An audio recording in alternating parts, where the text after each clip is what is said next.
BC రిజర్వేషన్ల బిల్లులు governor దగ్గర పెండింగ్లో ఉన్నాయని తెలిపారు ప్రభుత్వ విప్ ఆది శ్రీనివాస్. బీసీకు 42% రిజర్వేషన్లు ఇచ్చి స్థానిక ఎన్నికలకు నోటిఫికేషన్ జారీ చేయడం జరిగిందన్నారు. ఈ అంశంపై కొంతమంది సుప్రీంకోర్టుకు పోతే దానిని కోర్టు కొట్టేసిందన్నారు.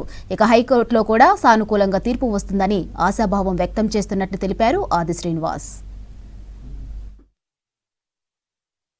కామారెడ్డి డిక్లరేషన్లో బీసీలకు 42% రాజకీయ రిజర్వేషన్ ఇస్తామని ఇచ్చిన హామీ మేరకు కులగణన జరిపితే 56.37% ఉందని బీసీ లెక్క పక్కాగా తేలిన తర్వాత రాష్ట్ర శాసనసభలో 2 బిల్లులు, ఉద్యోగానికి ఒక బిల్లు, రాజకీయ పరంగా స్థానిక సంస్థల రిజర్వేషన్ ఒక బిల్లును బీసీ బిడ్డ అయినటువంటి బీసీ సంక్షేమ శాఖ మంత్రి పొన్నం ప్రభాకర్ గారి చేతుల మీదుగా చట్టాన్ని తయారు చేసే బిల్లును ప్రవేశపెట్టడం, ఈ జిల్లాలో శాసనసభ్యుడిగా గెలుపొందిన బీసీ బిడ్డగా నాకు ఆ బిల్లును బలపరిచే అవకాశం రావడం, వాటిని చట్టాలుగా రూపొందించుకొని కేంద్ర ప్రభుత్వం పంపితే షెడ్యూల్ 9లో చేర్చకుండా రాష్ట్రపతి దగ్గర పెండింగ్లో ఉన్నటువంటిది మీ అందరికీ తెలిసిందే. 2018 పంచాయరాజ్ చట్టాన్ని సవరిస్తూ ఆర్డినెన్స్ తీసుకొని వచ్చారు ముఖ్యమంత్రి గారి నాయకత్వంలో, సీతక్క గారు సభ్యురాలుగా. అది కూడా ఆర్డినెన్స్ ఆమోదించకుండా రాష్ట్ర గవర్నర్ గారి దగ్గర పెండింగ్లో పెట్టుకున్న సందర్భం.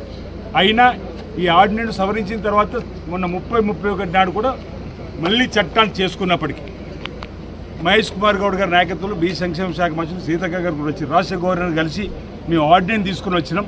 ఈ పంచాయతీరాజ్ ఎన్నికలకు సంబంధించి మీరు అనుమతులు ఇవ్వాలి, మా బీసీ బిడ్డల నోటి కాడికి వచ్చినటువంటి బుక్కను ఎత్తగొట్టకండి అని చెప్పి భారతీయ జనతా పార్టీ ప్రభుత్వం చెప్పిన వినలేని సందర్భంలో రాష్ట్ర శాసనసభలో సై అంటున్నారు 8 మంది ఎమ్మెల్యేలు, 8 మంది ఎంపీలు మాత్రం లోక్సభలో నై అంటున్నారు. ఎందుకు దీనికి కారణం చెప్పాలని మా బీసీ బిడ్డలు ఈరోజు కిషన్ రెడ్డి గారిని బీజేపీని నేరుగా ప్రశ్నించి ఇప్పటివరకు సమాధానం చెప్పలేదు. అయినా మేము రేవంత్ రెడ్డి గారు ఇచ్చిన మాట మేరకు, కాంగ్రెస్ పార్టీ ఇచ్చిన మాట మేరకు జీవోను కూడా 42%తో ఎన్నికలకు పోతాను ముందుకు పోతున్నప్పుడు కొందరు రాష్ట్ర హైకోర్టు తలుపు తట్టారు, మరికొందరు సుప్రీంకోర్టు తలుపు తట్టారు.